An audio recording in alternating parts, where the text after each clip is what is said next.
Si Vice President Lenny po ba, mayroon siyang confidential fund? Vice President Lenny Robredo? Nagkaroon ba siya ng confidential fund? O hindi siya humiling? I will check, Mr. Chair, of the data we have. All right. For what? Yung ibang naging Vice President, for example, like Vice President Cabayan, Noli de Castro, meron po bang confidential fund? As Mr. Chair, as far as for the Vice President Leonard Bredo, wala pong confidential funds. Ayan, wala. Vice President de Castro, wala din, di ba? I think wala rin. Vice President Doy Laurel, wala rin. If I, that's too long. Sorry, sir. Oh, yeah? Hindi pa, bata pa kayo noon. Wala pa. Yes, Mr. Chair, sorry for that. Pero yes, Mr. Chair, probably from the previous administration lately, as mentioned, si Vice Mayor, President Leonard Bredo, wala pong confidential fund.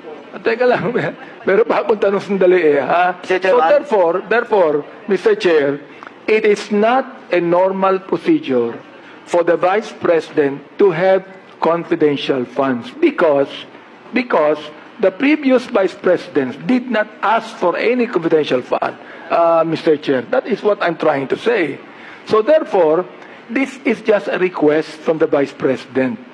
And being a very courteous DBM, you have given the Vice President confidential fund because if that is normal procedure and according to law, you should have given already confidential fund to the Vice President now. Di ba? Tama ba ako?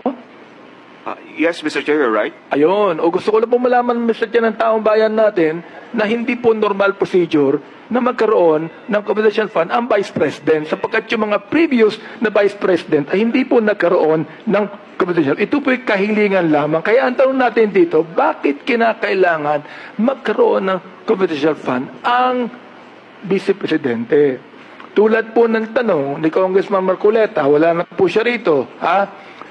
Yung mayor, yung governor, maaaring okay yon. Pero yung vice mayor at yung vice governor, normally, wala. Yun lang po, Mr. Chair. Maraming salamat po.